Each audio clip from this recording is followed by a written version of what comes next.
What's going on, everybody?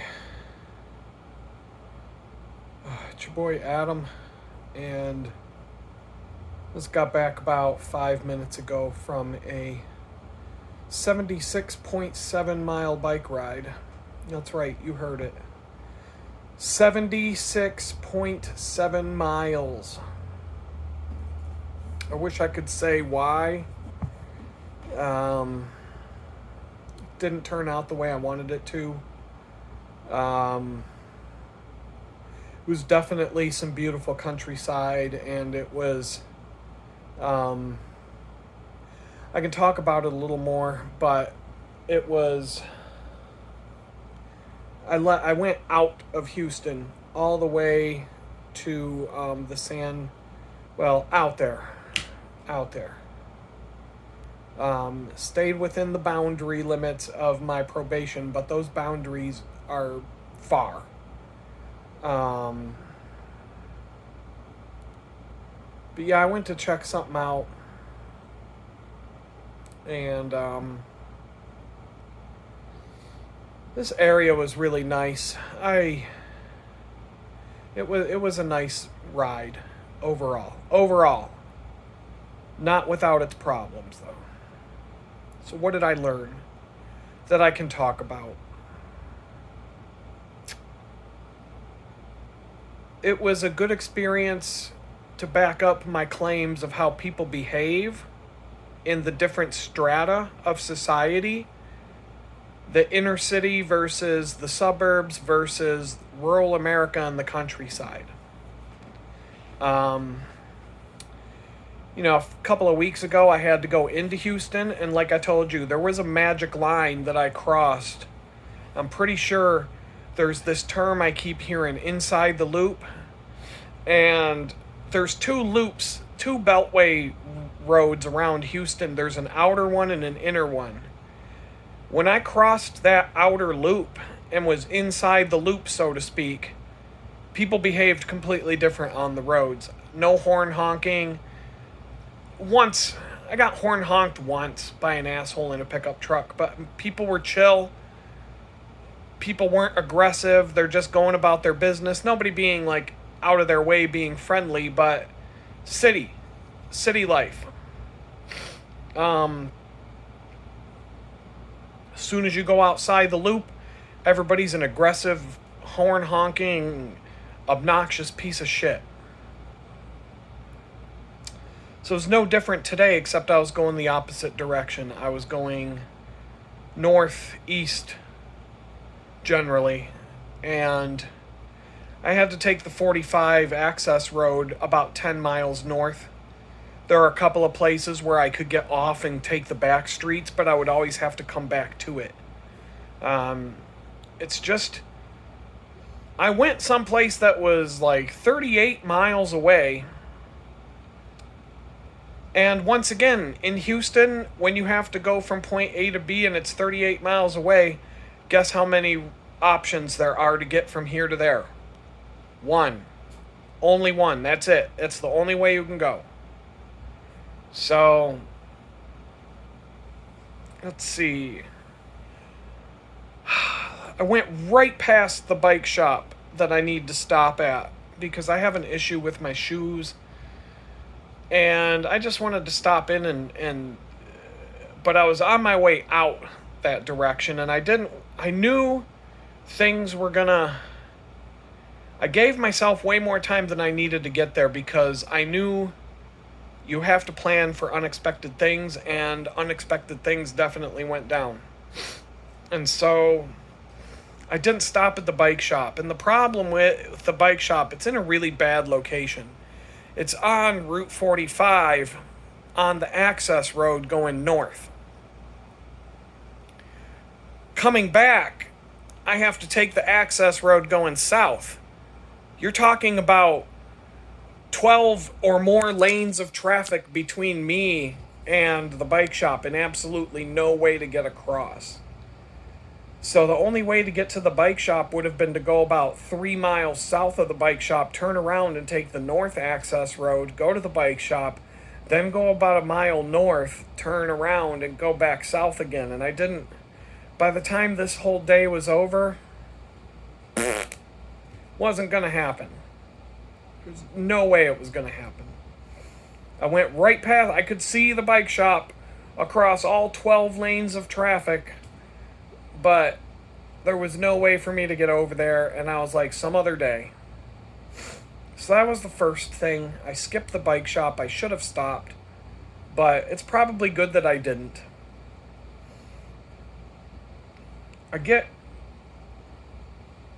Google will give you directions that don't exist, especially when you're on a bicycle. This has happened every single time that I have to plan a route to go from point A to B here in Houston. It's a guarantee. It's not a if. It's guaranteed that somewhere along your route, Google is going to tell you to take a road that literally doesn't exist. Or the first time I went to my new job from the new tiny house, or my job from the new tiny house, I was a quarter mile away. Google told me, turn right at this street. There's no street there. There's a wall of a housing plex. No street at all. And I look at the map. There's literally no possible way. The map says there's a street there, but there's not. And there's no possible way to get from where I am quarter mile over to where I'm supposed to be. I had to take a 6-mile detour. 6 miles. I had to go 3 miles back, turn around and come 3 miles back. I had to take a 6-mile detour because Google told me that there was a street where there wasn't. And because of all these stupid ass McMansion cul-de-sacs with one street that goes in and one street that comes out. So all these people that live in these McMansions are a quarter mile from Target. They're like literally Target's right there. But they have to go on a 6-mile drive to get to Target because you can't get there from there. Like, you couldn't have a fucking exit to the cul-de-sac on the other side of the fucking cul-de-sac, could you, you fucking retards? But no, these people are fucking stupid. The way they build these fucking roads here, it's insane. It's the most retarded shit I've ever seen in my life in terms of highway and road and just... The roads are the worst. This is the worst place I've ever ridden a bicycle or drove or walked or navigated. This is the hands down, and I'm talking about all the places I've been.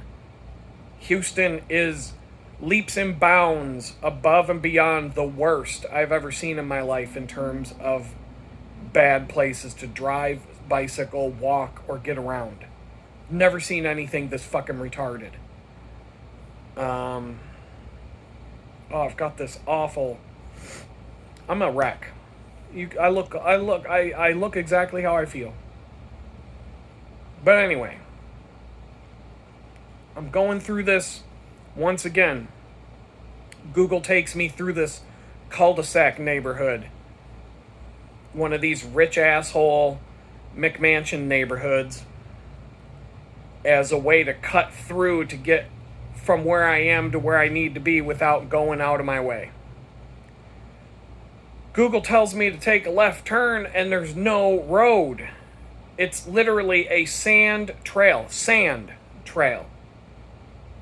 And I'm looking at how far I'll have to go if I gotta backtrack and go all the way back around from where I came, and it's miles.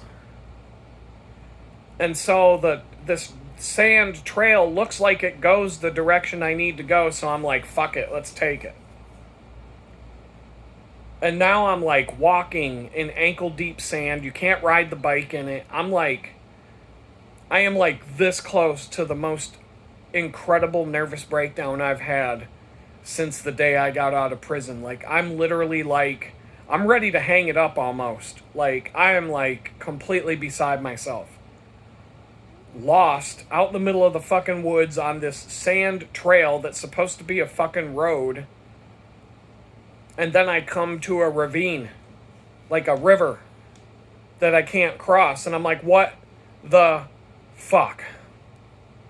And so I start backtracking. and there's another trail that goes off to my left, and I take that, and it hardens up, and it becomes rideable. And so I get on my bike and I start riding, and this trail comes out on a main road. And I'm dropping some serious curse words. Like, you might have been able to hear me all the way back to Houston. I was so angry. Just completely out of my mind. I get a phone call. And I hit the decline button because I'm on my bicycle. I'm not taking phone calls. I thought it was like spam or some bullshit. All of a sudden, I get this notification that I've got voicemail. So I'm like, ugh, because I'm starting to think I'm supposed to meet somebody today, and I'm like, maybe I started to think maybe this whole thing's going to get canceled today, which would be even worse. So I come out of the woods directly across the street. There's or across the road. There's a place for me to just kind of pull over and get away from the road a little bit, chill, set the bike up against a post, and call the voicemail. It ends up being like Sanjeet Vijay Kumar or whatever about some dumbass fucking job lead that's going to be pointless. I'm not even calling the dude back. It's a pointless thing to call those people. And now they're all sending me job leads for some job in Trenton, New Jersey that you have to work on site for. Like, they don't even, like, pay attention to where you fucking live. Like, oh, do you want to have a job that you have to work on site every day in Trenton, New Jersey? It's like, bitch, did you look and see that I live in fucking Houston? Or did you just blast this job lead out to 500,000 people at once? Fucking idiots. But anyway,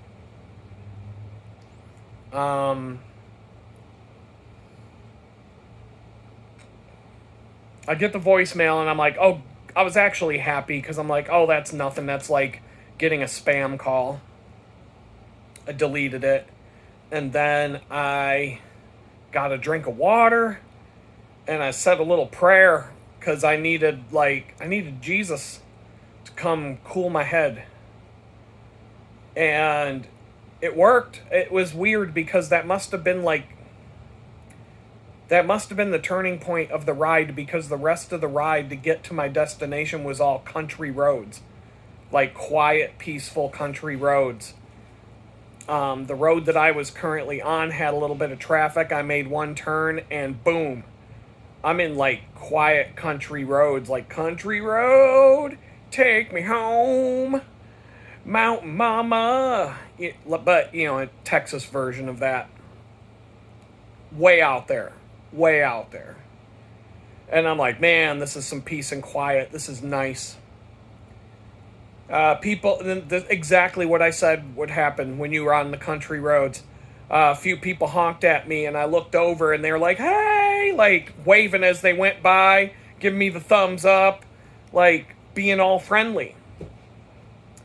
Another example, I came to an intersection and there was a guy in a pickup truck and he was making a left turn and he had the right of way from everybody in the intersection and he's just standing there. And I'm looking at him, I'm like, dude, make your turn. And he like, beep, beep. He like looks at me, he kind of goes deep, deep on the horn and he's like waving me. It's like waving me through the intersection. And I'm like, okay. I was like, I'm not going to get... Like, it would have been better if he had just made his turn and everybody, follows the rules of the right-of-way. He would have made his turn. I would have went through the intersection. The next guy would have done his thing. We would all have a, happy day. But this guy was stopped in the intersection waiting for me. Like, he was waving me through like he was setting the pick so that I could go through the intersection. He was waving and being all friendly and shit. And I was like, well, you can't get mad at that. Even though he was holding everybody up, that ain't what I'm going to remember about it. I'm going to remember that this dude was cool and he waved me through the intersection and it was cool. Everybody out there was friendly except for one person. One person tried running me off the road, literally swerved into me, blared on the horn from like 500 feet behind me, just beep, beep, beep, beep, beep, beep, beep, beep, revving the engine, doing all. And okay, I'm going to give you 5 seconds to guess what kind of vehicle this person was driving. It's starting now. 1 Mississippi, 2 Mississippi, 3 Mississippi, 4 Mississippi, 5 Mississippi. All right, time's up. If you had guessed the wildest guess in the world and guessed a lifted Dodge Ram blowing a cloud of big black smoke, you would have been absolutely correct. So this guy's wife was getting an extra beat down tonight because I was keeping him from his wife-beating duties. His wife just got the living shit kicked out of her. She's probably in the hospital right now because he was so mad. It probably took him an extra 10 seconds to get home to beat the shit out of his wife today compared to what it usually takes, all because I was in his way blocking the road. But aside from that piece of shit, there was nobody else on the road being rude to me at all out in the country. A lot of people waved, a lot of good stuff. Some of the roads out there were in rough shape. I got on this one road and it was a main road, but the texture of the road was so rough. It would have been better if I was on a dirt road. It was like this, for like 6 miles of this, just the bicycle just completely being shaken apart, and like this for 6 fucking miles, just completely like listening to all the. I guarantee you everything that could have gotten loosened up on my bike is loosened up right now because of that 6 mile stretch. I could not go faster than like 6 miles an hour, maybe 10 miles an hour. And these were roads that if they were paved smooth, they were paved, but the texture of the road surface was so incredibly bad. Like it's been a long time since I've been on a road this bad. It was just, it's hard to explain, but in a car, it wouldn't be that bad. But on a bicycle, a road bicycle, holy shit. It was so bad. 6 to 10 miles an hour on a road that I would have otherwise been doing about 19, 20 miles an hour on. But I couldn't go 20 miles an hour because it just, the vibrations on the road, the vibrations coming from the road surface were so intense, you couldn't go 20 miles an hour. It may have broke my bike in half. I don't know. It was weird. It was actually really weird. And it was like the last 6 miles that I had to go to get to my destination I'm almost there. And I'm riding this washboard, it's not even washboard. I can't even explain what it was. It was so incredibly bad, though. So that played a part in.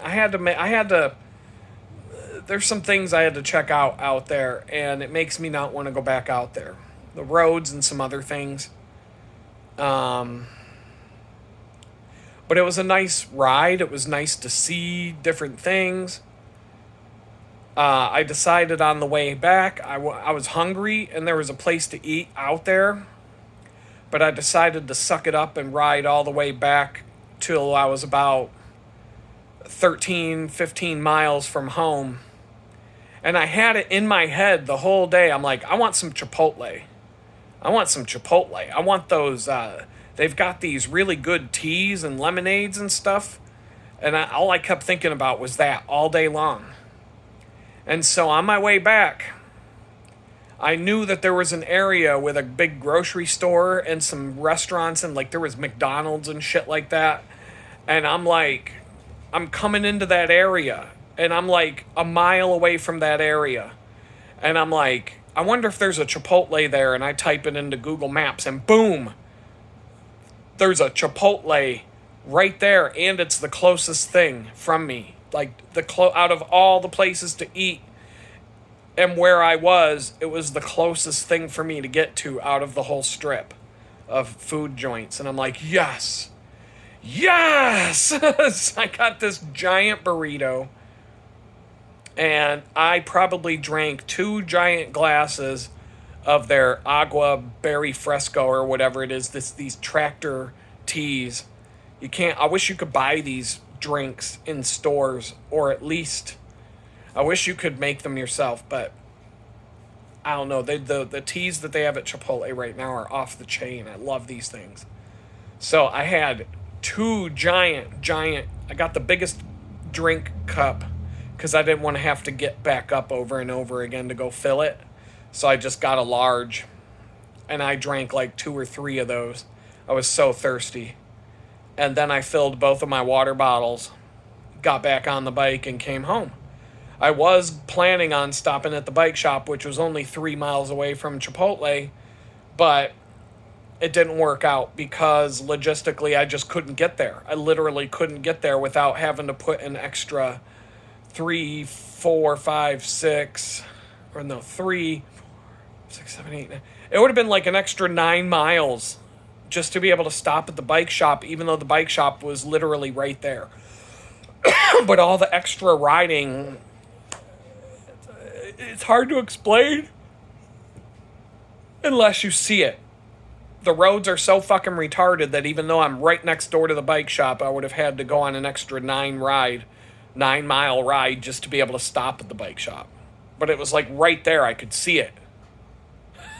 That's how retarded these fucking roads are in this batshit crazy town. It's horrible here. So I just said to hell with it. I'll do it another day. I'll have to make a dedicated trip just to go to the bike shop for what I need. And I also wanted to check and see if they were looking for any mechanics, because I would love to work there, even as a part-timer. Just, a couple days a week would be great. Go in, wrench on some bikes, keep my own bikes in tip-top shape, because if they got me set for a shift, I could go in early and work on my own bike for an hour or two and have all the professional tools right there. Things that would take me 4 hours at home would take me an hour in a place like that with everything right in front of me. So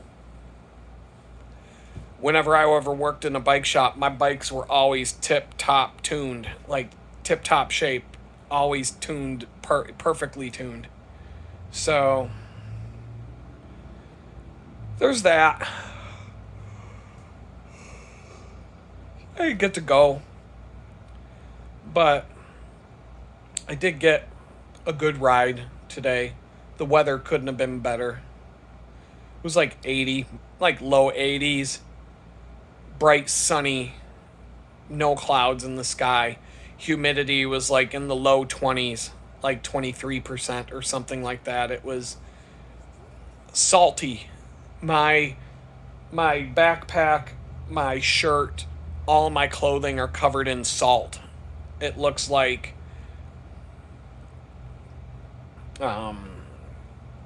it literally looks like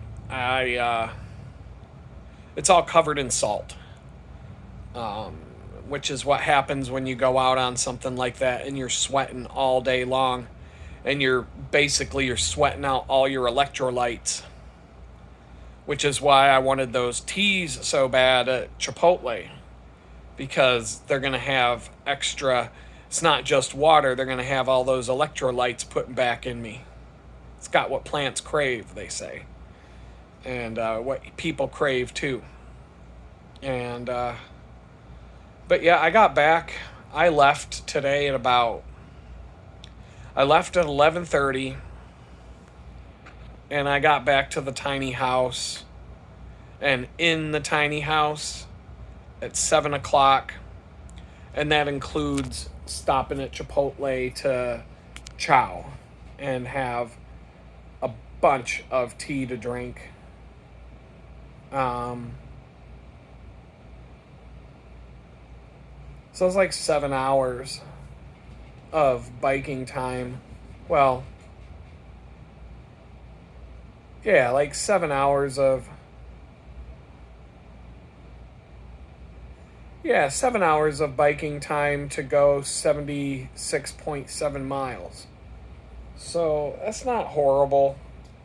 It's not the best I've ever done in terms of time, but considering getting lost on a sand road that wasn't even a road, that Google Maps told me was a road that wasn't anything, that went nowhere, finding my way out of that, that took a little bit of time off. That really took, that was a doozy of a time suck, getting out of that mess. And that one road, that 6 mile stretch with that really, really nasty road that had the really bad texture that was just wrecking my bike and wrecking me. It was like this. This is what it would have looked like if you were watching me through my phone as I was going down that road. And I've got a really good phone mount that clamps to my handlebars, and it's really, really solid, and it's got shock absorption and everything. I couldn't even see the map on the phone while I was going down that road. I'm like, it's not even worth it. But, all in all, it wasn't a bad day. But the drawback is that I have absolutely no energy for the rest of the night. And I got to get up at 5 a.m. and do the bakery run, 20 miles to the bakery, 20 miles back with an 8-hour shift in between. That is going to feel like less effort than today was. 40 miles tomorrow, split 20 and 20 with a long shift in between, is going to feel,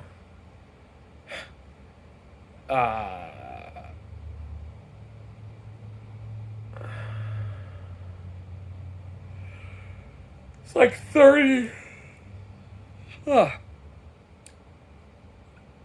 37 miles. Even after the 40 miles I ride tomorrow, I rode 37 more miles than that today. All in one shot. I rode out to where I was going. I was there for about half an hour. I had to turn around and come back. I knew what I was getting into today. I have no regrets. A little bit disappointed for one reason and one reason only.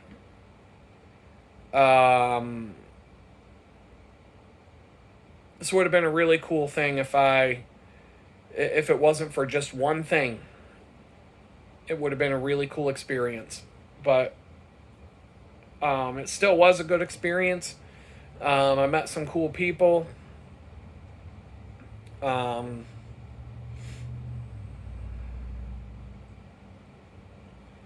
It was definitely... I wouldn't say it's 100% waste of time. I gotta make a couple phone calls and ask a few questions about some things. But I would say all in all, it's just, I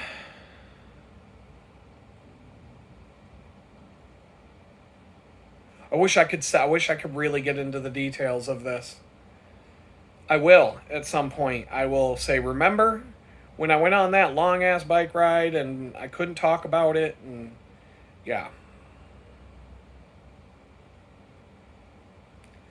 I basically found something that was really fucking cool. Really fucking cool. And that's all I'm going to say. So, with that, I don't really have much else to talk about. I'm trying to upload a video that I shot this morning. And if I can get it up there, I'll put a thumbnail on it, make it live, and I'll push this one up, and I'll make it live.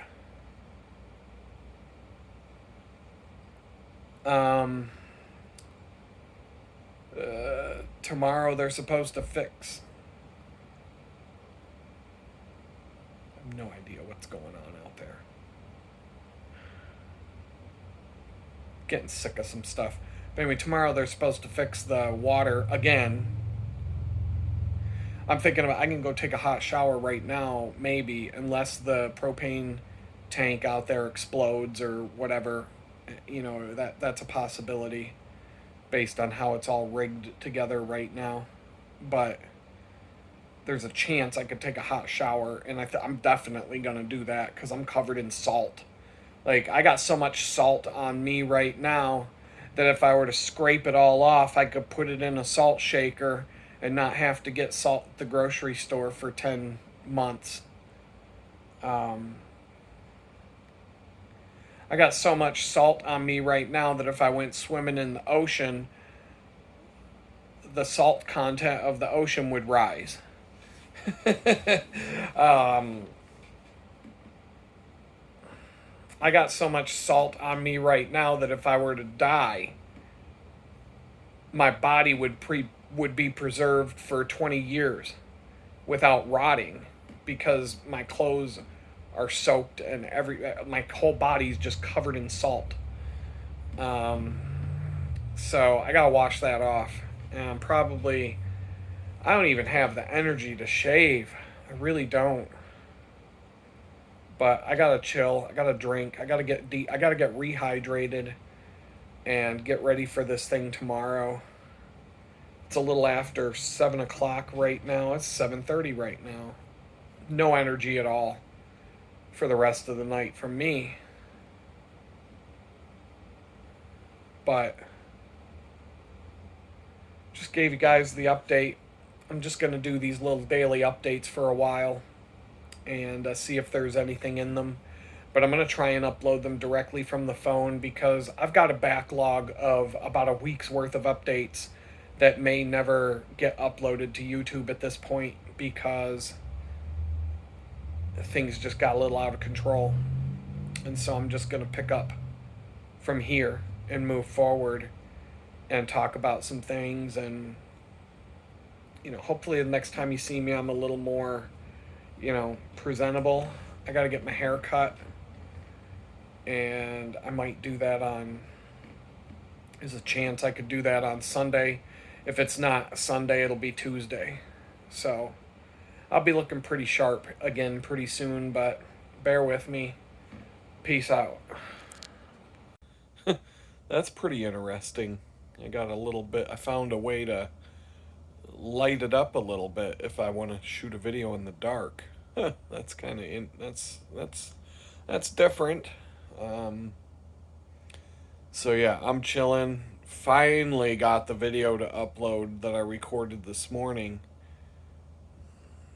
I sat there and I made the mistake of hitting the upload button, and I figured, oh, it'll upload while I'm cycling and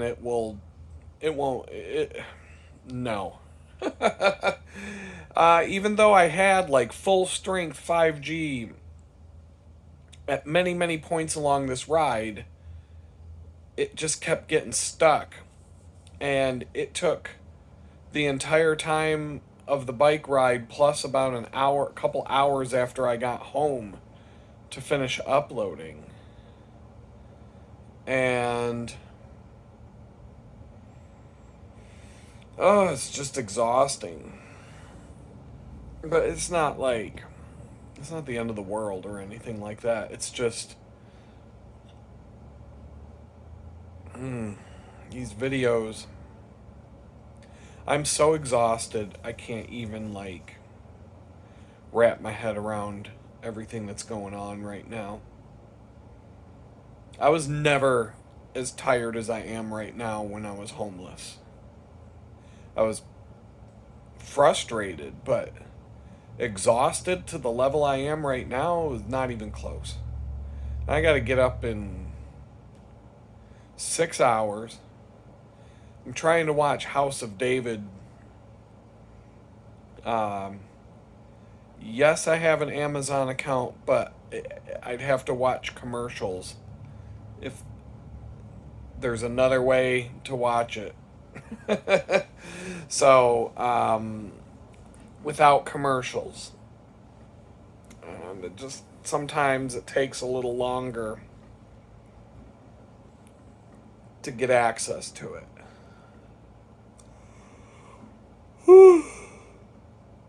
um, I'm not gonna make it to the part I want to make it to, and I'm thinking I'm gonna record like I had a reason for turning this camera on, and I'm so burned out that I can't even remember what the reason was.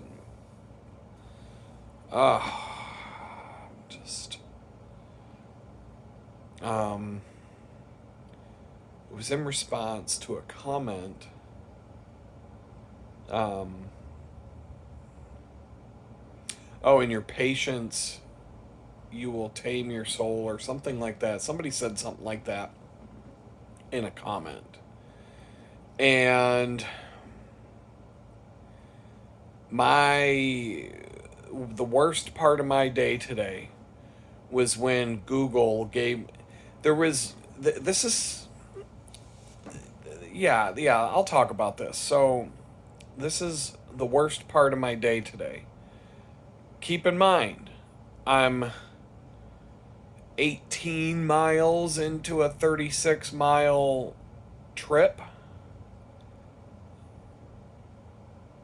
or what I thought was 36. It ended up being more like 38, maybe 38 and a half each way, give or take, half. But I was closing in on 20 miles, I think. That sounds about right.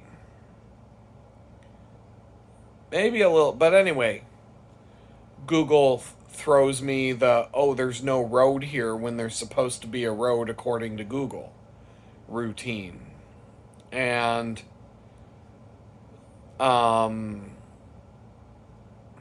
maybe there will be a road that it looked like there could be a road there someday. But anyway, I'm going back along this sand trail. It's like a Florida, coastal plain sand trail. 2 tire tracks in the dirt, but the dirt is sand. So oh my God, I was wasting so much energy trying to pedal and ride the bike through it, slipping and sliding and just having to stop, get off the bike. I'm losing it. And now think about it, when you're on a bicycle ride like that and you're starting to deplete your glycogen, and when your body starts to eat itself, you're burning fat at that point. But when you've burned through all of your sugar and all of your quick reserve energy, and you just start to hit that wall. That's what they call it. They call it hitting the wall. They call it bonking, whatever. Now, I wasn't even close to that yet, but your adrenaline, just all the things going through my head and all the stuff I'm going through right now. I'm going down this sand trail, and I'm looking on the map about how far I have to go on. I'm like, oh my God, I was getting angry. And then I finally reached a point where I could go no more, because there's literally a river in front of me with no bridge to go across. And now I'm like, what do I do? Walk through the river and get to the other side? Like, what the fuck do I do? Oh my goodness, I was losing it. I was so, it wasn't the situation at hand, it was everything. And I don't mean everything from the last week. I'm talking about everything that I've dealt with since the day I came home from prison. And prior to that, everything since August 12th of 2022 came swirling at me. All the hardship and every single thing I've been through. Every single person who's shit on me. Every single person who's rejected me. And just, every single job application I've filled out only to get thrown in the trash. And just everything. And now I'm not lost, but stuck in the middle of a freaking forest in Texas on a bicycle trying to get through sand that wasn't supposed to be there. And I'm just like, pretty much like, why does God hate me so much? Why does God hate me so much? Why should I even, like, wouldn't it just be better if I could find my way to the road and just get run over by a fucking 18 wheeler at this point? Like, just let it happen. I'm not going to go out and pull, what's his name from Sons of Anarchy and go the wrong way on a road with my arms out to the side and be like, that's it. Like, I don't remember the dude's name. It's been a long time since I've seen that show. That's not what I'm doing. But I'm just like, God, like, why do you hate me so much right now? Why? And I remembered seeing a trail off to the side when I was coming down the sand road. And I'm like, I wonder if. So I stop and I look at the map a little bit more, and I'm like, well, it looks like it's going It looks like it's going to the road I need to get to make up for this mistake. I'm like, if I beeline down this trail, and it turned out to be the case. And the further down the trail I got, the harder packed it got, and so I could finally get on the bike and ride out of the woods. And I get to the main road, and just before I get to the main road, I see there's a phone call, and my mind, expecting the worst, was like, oh, this is probably the person I'm supposed to meet canceling our meeting so that I can just turn around and go all the way back, because F this. I was like, I hate Texas. I hate Houston. I don't want to be here. I'm trying to be fair about Houston and Texas in general, because I know that my experience is limited and what I've seen, and it sucks being broke and broken anywhere you go. So, I remember I hated Pittsburgh. I hated Pittsburgh when I first moved there. And after a period of time, it took about 3 years before I turned around and liked it. And then I moved away for just about a year. But I spent most of my weekends in Pittsburgh, even though I had moved away. And eventually I was just like, I gotta move back there. This is my home. This is where I gotta be. And I loved it. I still do. So honestly, Pittsburgh feels more like home to me than anywhere else ever. Anywhere. Not even where I don't feel like I'm at home when I go back to where I grew up. I feel like I'm in a place where everybody hates me. And I've felt like that since I was like 18 years old. Whenever I'm back where I grew up, I feel like I'm an outcast. Everybody hates me. Nobody wants me around. When I was in Pittsburgh, I felt like I'm at home. I'm surrounded by friends. This is where I need to be. Aside from my daughter and good reasons like that. So, I'm trying to give it a chance. But today, oh boy, do I hate Texas today. Oh boy. Oh, I went through the whole list of everything I hate about Texas. Honestly, the only thing I like so far is the weather. I pretty much hate everything else. But once again, it's coming from the perspective of someone who's going through the biggest nightmare they've ever been through in life. So no matter where I go, it's going to suck. But, I kept going through my head. I'm like, well, at least in Pittsburgh, they have public transportation. They have buses and shit. So, like, if I need to get from point A to B, if I was in Pittsburgh right now today, I would have 3 bicycles to pick from, plus buses and trains. You can't fucking do that in Houston. They don't even have sidewalks. They don't have shoulders on the roads. The condition of travel... Houston is, like, the worst place I have ever seen in my life, and I've traveled all over this country. My mind is blown. I've never been to Houston before, and I've never seen anything this completely fucking retarded in my life. Like, this place is a fucking shithole when it comes to traveling and getting around. It's the fourth biggest city in the United States, and you cannot get around this place. I've been to them all. I've been to Chicago, except for LA. I've been to every big city in this country, and nothing is this. Nothing's this fucked up. Nothing. nothing.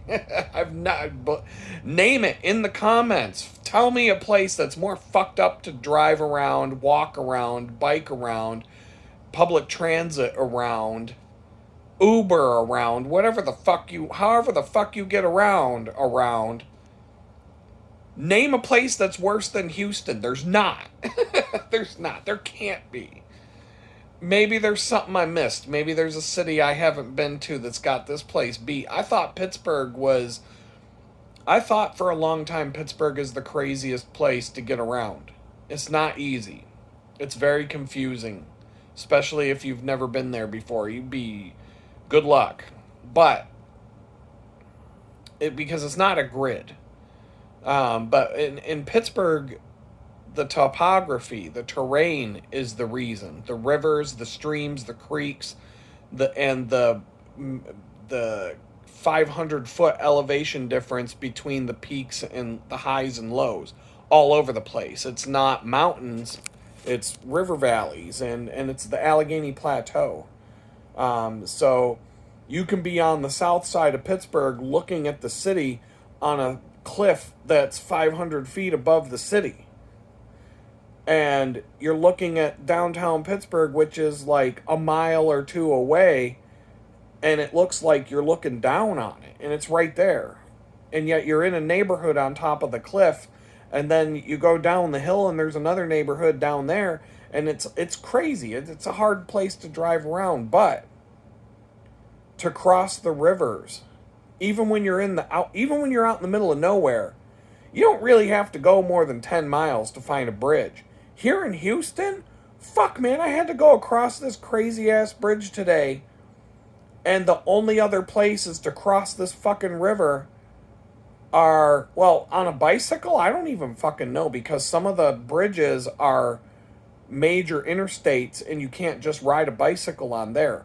But anyway, so like this one bridge that I rode my bicycle across, I actually think it might be the only bridge that you could even cross that river with on a bicycle, because the other bridges are interstate highways. But even so, if you look on the map, these bridges are like 25 miles apart on this fucking river. So if you got to cross this river, you got like 3 options, and they're all like 30 miles apart from each other. And this is the 4th biggest city in the fucking United States. And they can't build more than 3 bridges to get across this fucking river? Like, what the fuck? It's so fucked up. This place is fucking horrible to get around. Like, I heard it was bad. But I'm like, it can't be that bad. I've been to all the cities in America. I know they don't buy. No, Houston's fucked up. It's so fucked up. It's so insane. Like if you gave a crackhead $1 million and said, design me a city, Houston is what you would get. Houston. So $999,000 and $999 of that million would go to crack, and you'd get the other dollar would be spent on designing a fucking city, and that's what you'd end up with, Houston. Oh my God, this place is fucking horrible. Okay, so I think I said it in the video I just recorded that I'm going to splice together with this, but I had to go to the bicycle shop. And I passed it on my way out to where I had to go. And I mean, literally like right there. I was in the parking lot of it. And I'm thinking, do I go here now? No, I'll figure out how to stop on my way back. No. On my way back, I had to take the same fucking road to go south that I was on going north. The only problem is the southbound lanes are like 12 or 13 lanes over on the other side of the major interstate, and you can't cross under the anyway, no, there's no possible way to go to this fucking bike shop, because the only way you can get there is from the Route 45 access road, because on the other side of the bike shop it's just a bunch of fucking shit. There's no roads. So there's only one fucking way to get to this place. And so when I was going north, I was on the same side of the interstate that the bike shop's on.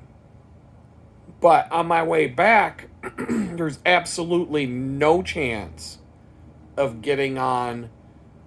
There's no chance in hell of getting on that road going the opposite direction of traffic. You would die in about a minute. Well, you would be. That would be the same ending as Sons of Anarchy.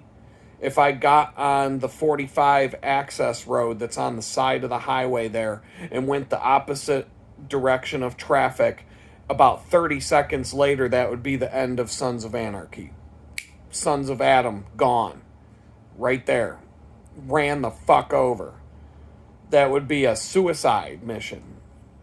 So I get there, and I'm like, what the fuck? I'm like, there's no sidewalk. There's nowhere to walk down. Like, you're fucked. There's no shoulders, no sidewalks. This city is so fucked up. I cannot even explain how horrible this fucking place is. You've never seen anything this fucking bad unless you've seen it. Like, never. Never. Here's the point. I have ridden my bicycles on interstate highways in Pittsburgh and felt safer doing that than riding on just about any street in the city of Houston. Think about that for a minute. I used to ride on the interstates around Pittsburgh. Now, I'm not saying that's not legal. In fact, one time there were cops waiting for us at the exit ramp because they got 50 calls to 911 that these two idiots were out riding their bike down the interstate. But we had a choice. We could either backtrack all the way that we had come because there was a bridge closed, or we could get on the interstate and get where we needed to go in 5 minutes. And so we did that. Because we didn't feel like backtracking all the way we just came. Well, I'm too fucking fast because I got off the highway and blasted right past the cops and they never chased me. And I was like, booyah. And I started going up this big giant hill that went, and I kind of I knew the cops were there for us. I blasted right past them going 35 miles an hour and started beelining up this one giant hill because I needed to turn. I needed to get off. I couldn't go down the main drag anymore. And my friend was following me, but he wasn't as fast as me, and he got nabbed. He got stopped. And so I knew, I was starting to go up this hill, and I had already, the cops were gone. They weren't even so anyway, I turned around, and I went back, and I saw my friend. He was talking to the cop, etc., etc. I come up to him, and the cop looks at me. He's like, who the fuck are you? And I'm like, I'm with him. He's like, huh? And I'm like, you didn't see me go past you? And he's like, no. It's like, where'd you come from? I'm like, up there. And he's like, well, what? Where's the other guy that was on the hot? I'm like, that was me. He was like, well, how did... I'm like, yeah, because I'm too fast for you donut-eating motherfuckers. So we had this conversation, and I just played dumb. I basically gave my friend the shut the fuck up look. And I did the Jedi mind trick on the cop. Let me put an episode together of, I couldn't do the Jedi mind trick on the fucking FBI when they came to my house with a tank. But I've done the Jedi mind trick with the Obi-Wan, these aren't the droids you're looking for. I've done this. And it works. It worked that night. The cops, there were like 10 cops waiting at this intersection. I blasted through and none of them chased me. I was going like 35 miles an hour. I just flew through. Red light, blew the red light, everything. I was like, oh shit, the cops. And they didn't even know I was there. I was going so fast, they didn't even know I went through.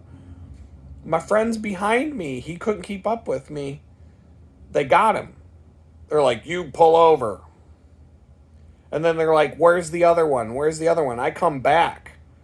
And they're looking at me like, who the fuck are you? Where'd you come from? I'm like, up there. They're like, well, where's the guy that... And I'm like, I'm the guy. They're like, no, you're not. I'm like, want to make a bet? So... But we got out of it. We didn't get in trouble at all. I was like, shut up. I'm not going to say his name. But I told him to shut up. I basically gave him the shut up look, and I started talking, and I played dumb. I'm like, oh, we didn't even know we were getting on the interstate. We crossed the bridge, and we just made a left-hand turn, and all of a sudden we're on the interstate. It was crazy. And we were just trying to get off. We just needed... all we needed to do was go one exit. So we were already... Like, my story wasn't even a lie. We were just trying to get off at the next exit and work our way back into town. Oh, because that bridge is closed and everything's confusing. And oh. Well, yeah, most of that was true. But, like I said, our choice was to turn around and go on like a 15-mile ride to get home. Or take the interstate and make that like a 5-mile ride to get home. And so we're like, okay, interstate it is. And we just said, fuck it, we're going. Booyah. But I felt, and that was at night. That was at like 9 o'clock at night too. Keep that in mind. It was dark outside.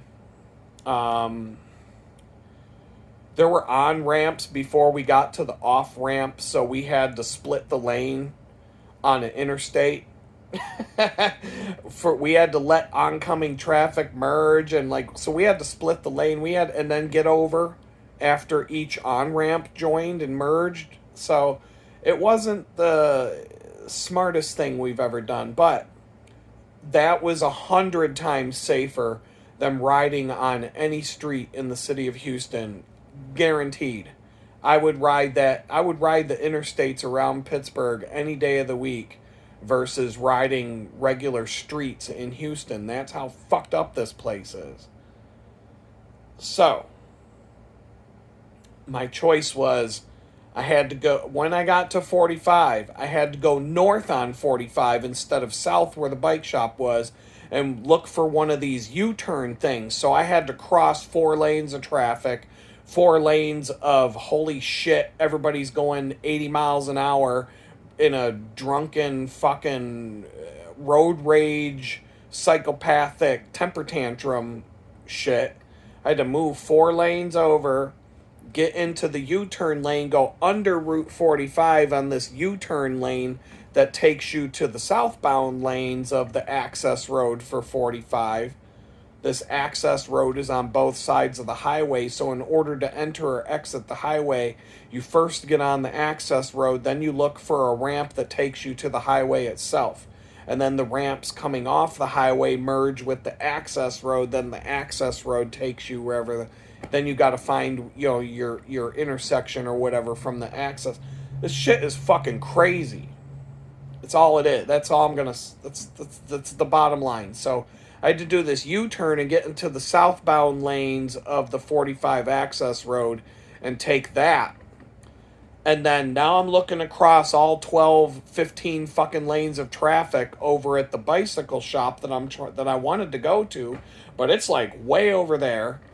And the only way that I could possibly get there is to go 3 or 4 miles south on this access road, cross all 4 lanes of traffic to get into another one of those U-turn lanes that go back under Route 45 and take you to the northbound access road lanes, and then ride 4 fucking miles back to the bike shop, do my thing at the bike shop, and then once again go 2-3 miles north of the bike shop, get on that same stupid U-turn lane that goes under the highway, get back to the southbound lanes, and then I can ride that all the way home.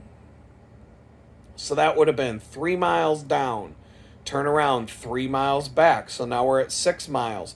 Then it would be another 3 miles up to the U-turn lane. So that would have been an extra 10 miles. Just because I was on my way home.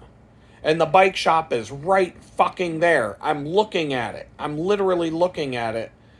But it would have been a 10-mile bike ride from right where I'm looking. I can see it with my eyes. It's right fucking there. But it would have been a 10-mile ride to go there. Even though it's right there. Like, if I had the balls to do it, I could grab my bicycle, hop the fence and the guardrails, run all the way across the interstate, and hop another fence, run across 4 or 5 lanes of traffic on the other side of the interstate, and then get into the bike shop parking lot. It's right fucking there. But I have to go on like a 10-mile ride to get there from where I am. Only because I was on my way home, and there's no other possible way to fucking get there. There's no other road that you could possibly take. It's that road or nothing. Literally nothing else. There's no other road that you can possibly take that will take you to that fucking parking lot for that bike shop. And that's how everything is here. You want to get, like, I'm not kidding. Like I told you in the earlier video, I was literally 1/4 mile. A 1/4 mile from my job. It was right there. Right fucking there. I could almost see it. In fact, I could see the parking lot. From where I was, I could look over the cul-de-sac and the McMansions and all that, and I could see the parking lot that I had to go to, and I had to go on a 6-mile fucking ride to get to the parking lot. Because the cul-de-sac only has one way in and out. Instead of having like one way in and out at both ends, these rich cocksuckers decided to have one way. One fucking street. Now, what if something happens on that street? All these fucking rich assholes are going to be locked in their McMansions, unable to get anywhere.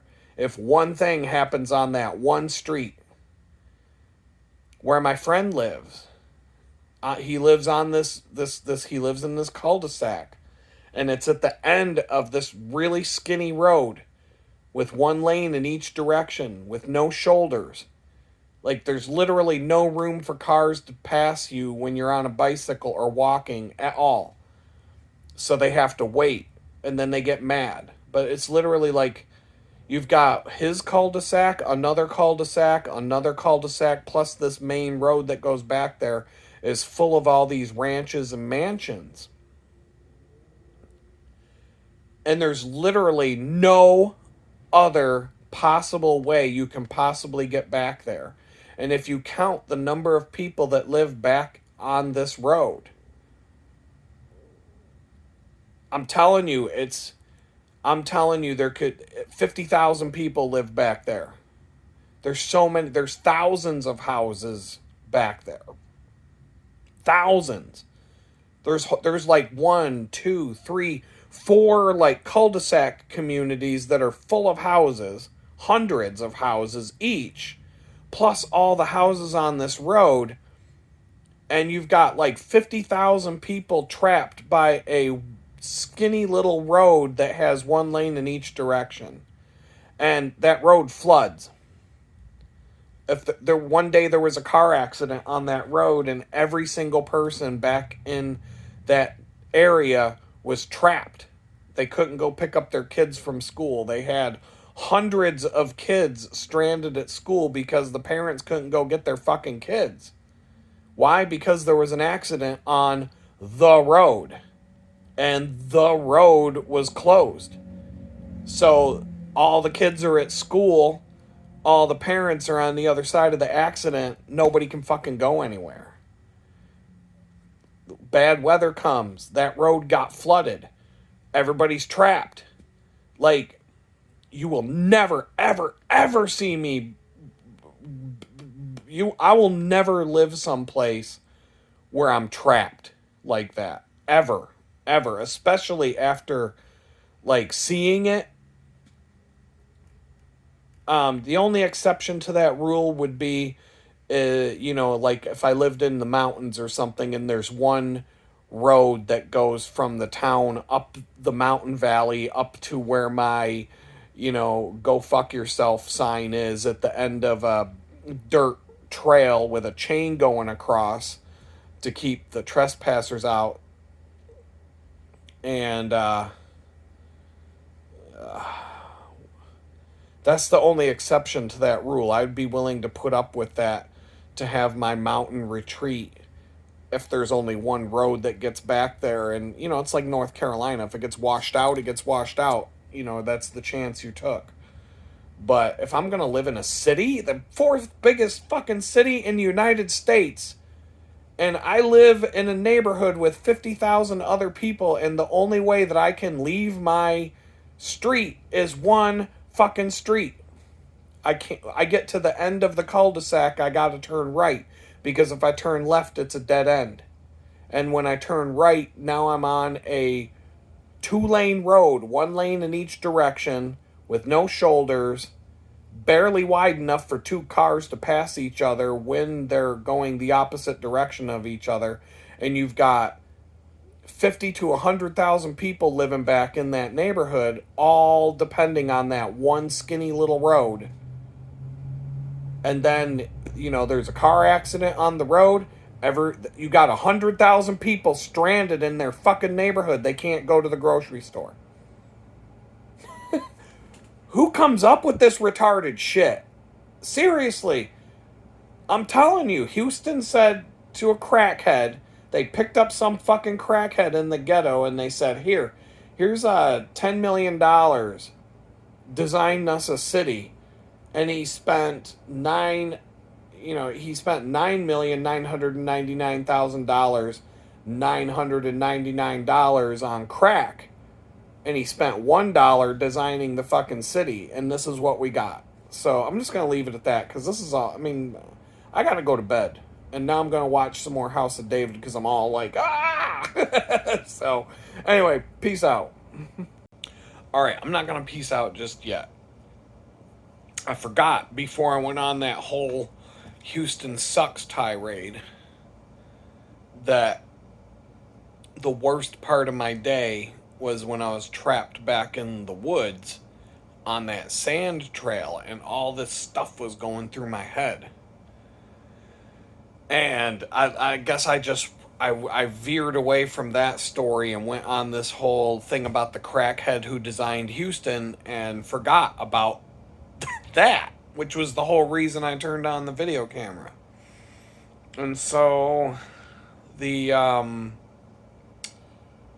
point I was getting at there is I was coming out of the woods, my phone rings, and I see that there's a call, and I hit decline but I'm already thinking in my head, oh, it's the people I'm meeting with today, and they're going to cancel this meeting and make this a complete waste of my time. Why did I even come out here? I had so many things I should be doing today, and I came out and I'm just like mad. And so I get to the end of the side trail that I'm on, and I get to a road, and I'm like, I need to check this voicemail. And so I cross the road, and I prop my bike up, I get off the bike, and I'm like, all right.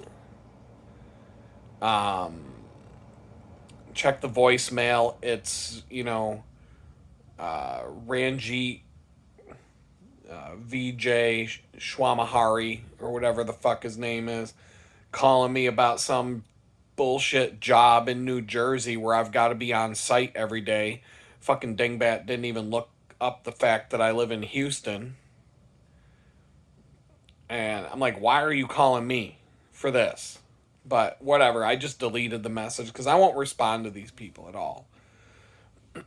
I won't. And like I said, in other videos I've said already, if somebody starts lighting a fire on me, telling me you need to report how many jobs you've applied for, and you have to apply to so many jobs, kind of like the social services people were doing, fine, every Ranjit, VJ, Kumar, and, Swami that reaches out to me, I'm gonna document it and I'm gonna send them my resume. I'm gonna call them. Whatever they want me to do. That way, I have another documented contact for some job that I can report back and say, look, Ranjit, VJ, Swami, Harshit, and Kumar all made contact with me this week. That's 5 jobs right there that I applied to. Right, yeah, because none of that's gonna. I've been doing what I do for 30 years, and not one time, not one single time, has an Indian recruiter in the tech industry ever been useful, ever. So, cut them out. That's a waste of your time. Anytime you ever, but there might be an ulterior motive that I would respond to one of them. So anyway, I see that message, or I hear that message, I delete it, and then I'm like, oh, okay, cool. We're still on. We're still on. And so my level went way down. Because now I realize that's not the person I'm meeting with, canceling the meeting and canceling the whole reason I even decided to go on a 76-mile bike ride today. 77-mile bike ride, if you want to round up. And 76.7, that deserves a roundup. I'm going to call it 77 miles today. The GPS might not be that accurate. It might have gone more than 77. So I'm going to call it 77. And so I'm just chilling now. I'm like,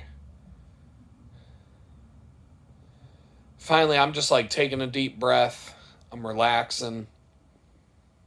I'm getting my, everything was shaken up. Now I had a big giant battery in my backpack with a long USB cable coming out of my backpack, wrapped around my handlebars and plugged into my phone. Otherwise, I would not have been able to go 77 miles with a GPS turned on my phone, Google Maps, and been able to keep it. It would have died about halfway to the place. It would have died when I needed it most. Or I would have had to keep the screen turned off and only turn it on in sporadic moments when I'm really desperate and I need to know where I'm going. Okay, shut it off, conserve the battery. This way I could leave it turned on for the entire 77 miles. And so that cord got knocked loose on the sand trail, so it was unplugged inside the backpack, so I wasn't getting power to the phone. I had to fix that.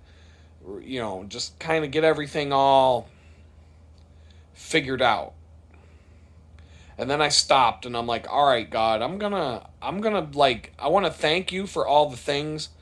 Like, the weather you gave me today is great. And I just kind of went down this whole list of things to be thankful for instead of being pissed off about what just happened. Because whoa, man, I've been off the rails all day today because of everything going on. But I'm like, I'm not going to live like this the whole day. I'm just going to accept it for what it is, but I'm not going to get back on this bike and I'm not going to be angry anymore. I'm going to get back on this bike. So I kind of was like, okay, God, it's just like when, well, maybe I didn't tell you, but I went on an 800-mile ride. And in a nutshell, I had a bottom bracket issue I had to go to a bicycle shop to fix. I got a broken spoke. I had 2 flat tires.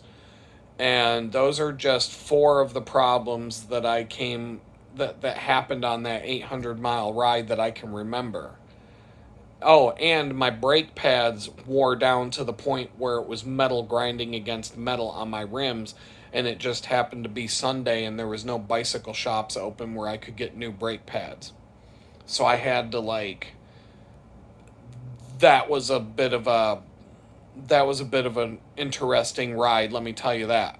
I didn't have I had to be careful going downhill. I almost bit it a couple of times on that. But anyway, it all worked out. I'm still here. I'm still alive. So I'm going 77 miles today. To think that there's not going to be an issue is pretty dumb. Something's going to happen. And something did happen. I got stuck out in a sand road in the middle of nowhere that shouldn't have even been there. And I'm too deep in to turn around and go back. And I lost it. I was so mad. But I'm by myself out in the middle of the woods. So who fucking cares? I mean, if anything, I'm scaring away animals like wild hogs and bears that would have otherwise been my next problem. So maybe it was a good thing that I was cursing and swearing and yelling and screaming about stuff, because, you know, they say when you're walking through the woods, you got to make a lot of noise to keep the bears away. So that's all I was doing. The wild hogs and the bears were like, oh, we don't want anything to do with whatever the hell that is. Well, let's get out of here before he comes this way. And so after I have my little prayer time and my time to like have peace again, I get back on the bike. I get on this road that I'm on. It's a fairly busy road traffic wise, but it had big shoulders. Wow, imagine that. And I make the next right hand turn that I'm supposed to make, and now I'm on like country roads, peaceful country roads. And I'm, for the first time, now the whole ride to the sand road was crazy traffic. Insane levels of traffic. It was up until that point when I got on the sand road, I was already saying to myself, this is one of the worst bike rides I've ridden in my entire life. Aside from weather being a factor, if you take away weather, this was today up until the sand, getting on the sand road. Up to that point, it was the worst good weather bicycle ride I've ever had in my life. It was that bad. And so I was miserable from it. The traffic, the assholes, Houston, the dumb shit. I had some guy start shit with me on one of the I'm not even gonna bring that up. So when I got on the country roads, like the backwoods country roads, it was almost like a flashback to my childhood riding around on old, country roads. Or riding around Pennsylvania on the country roads, or any other place on country roads when you're going on long distance rides, and it just was peaceful. And I'm like, wow, I haven't seen any of this since the day I moved to Houston. Nothing like this. And like I said, everybody except the one guy in the big Dodge Ram guy that was on his way to beat the shit out of his wife, everybody else was nice to me except for him. And he tried swerving into me and running me off the road while I was out on these peaceful country roads. So his wife's in the hospital right now because he was so mad when he got home. He smashed her face in and broke her nose. Usually it's just a couple of bruises. This time he broke some bones. Guaranteed. He was so fucking pissed because there was a guy on a bike in the middle of his road. Now, I wasn't even in the middle. I was on the right-hand side of the road. But other than the Dodge Ram asshole, everybody was pleasant and friendly, and it was a great experience for the most part. There were a couple of bad roads where the road surface was really hard to deal with, but it was literally right after I got off of that sand road where I had my meltdown, had a conversation with God, and it just flipped. Everything flipped. And so nothing was getting on my nerves anymore. And I got to my destination. I met with some people. I did some things. I turned around. I started coming back. I had to go back down these crummy roads that were jostling me around and just hard to ride on. for about 6 miles, and I was like, let's just get it over with. But even those weren't so bad. I found a couple of good lines on the southbound side where I could get jostled a little less, but I would not want to have to ride those roads every day. That would suck. That would be a time suck. Cuz I couldn't, on the way back down I could go about 15, on the way up I could go about 6. Cuz the one side was worse than the other in terms of just the texture of the road surface. It was like cobblestones, but it was blacktop, but it felt like riding on cobblestones. It was just bad. I was thinking about airing down my tire pressure by 20 psi just to make it easier, but then I'm going to get back to the smooth roads again, and I'm going to feel the suck of having 20 pounds less in my tires. So I just decided to suck it up and do it. And, but then the whole way home, and the beautiful thing, I mean, I had been craving Chipotle all day, specifically Chipotle, and I'm like, I know exactly what I'm gonna get. I'm gonna get I'm gonna tell the lady when I walk in, like, you're never gonna be able to roll this burrito right because it's just gonna be too big for you. And she did it. She did it. She was a genuine burrito rolling person. And honestly, nobody's ever rolled a burrito that good at Chipotle. Not a single piece of corn fell out of this fucking thing. I'm telling you, it was the most perfectly wrapped burrito, and the amount of stuff that I made her put in that burrito before she even attempted to roll it was, I'm like, there's no way. There's no way. She's just gonna dump it in a bowl and tell me to go fuck myself. She got it all in the burrito. She got it all in. I don't know how. I wouldn't have been able to do that. No way. I would not a chance. I would have had to use 2 burritos to get it all wrapped up. Not this one. She was a pro.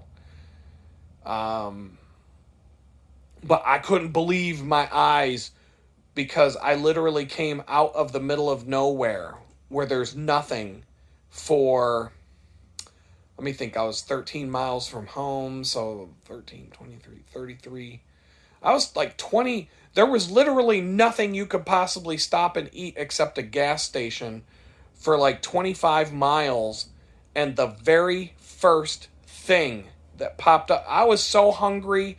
I ran out of water. I was hitting the wall. I was falling apart. I was having energy issues like big time. And it just started. Like, it was like, oh, I really need to eat right now. Oh my God, I need to eat so bad. And the very first thing, the very first possible place that I could possibly get a bite to eat was Chipotle. And I didn't see it on my way out. I had just been craving Chipotle from the moment I left the apartment, the tiny house this morning.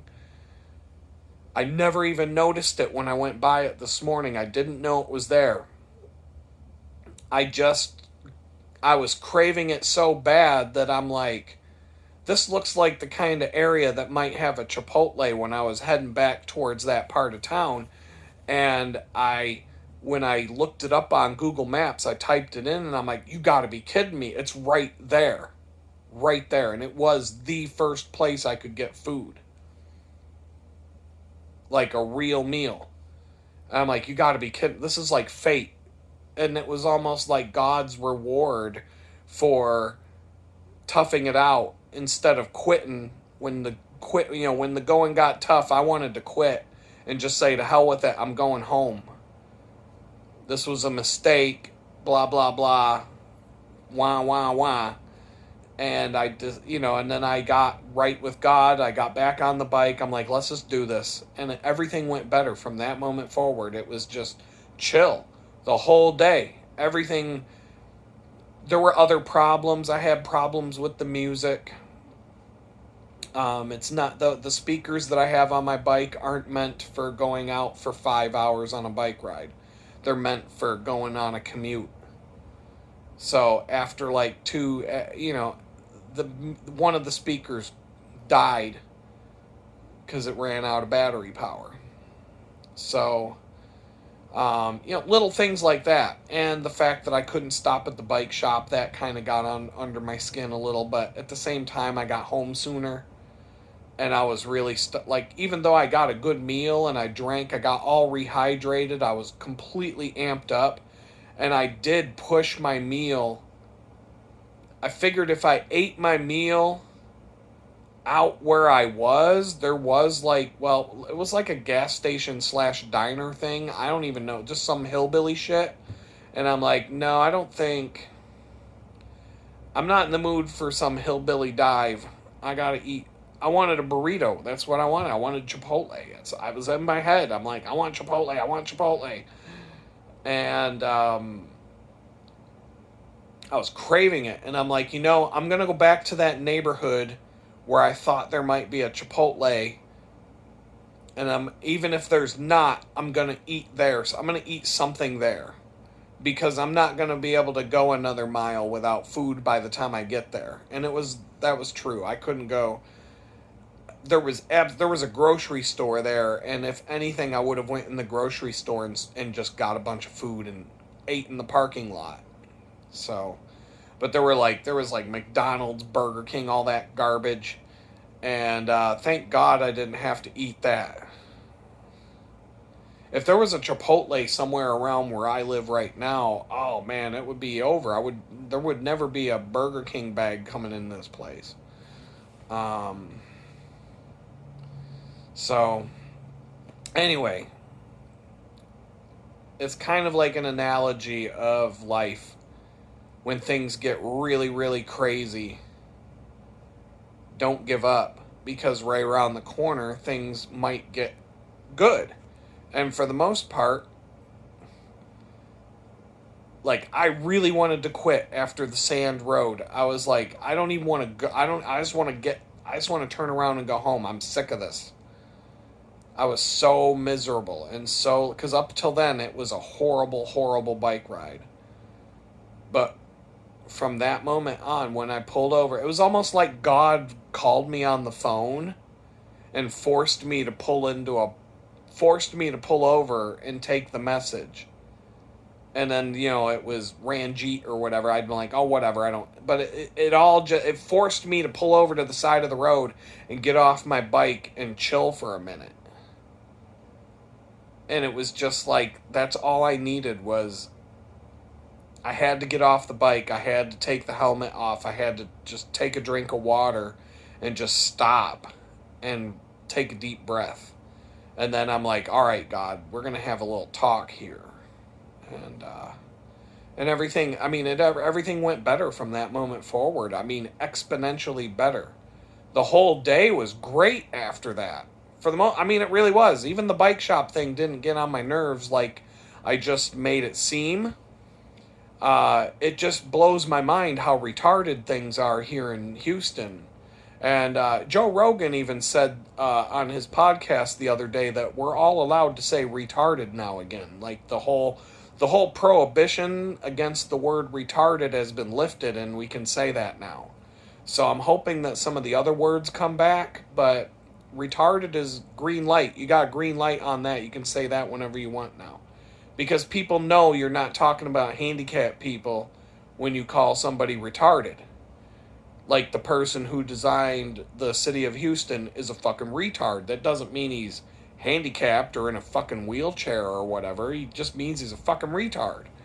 So, but I'm not angry about that. I was like, we'll save the bike shop for another day. And even that crazy ass road that I had to ride down the side of Route 45 to get home, it wasn't even that bad. So, all in all, was a good day. Good bike ride. And as you can see now, I'm starting to be like, all right, I could go to bed now. Get my 4 hours of sleep before the bakery blitz tomorrow. And that's going to be the end of it. For real this time. Peace out.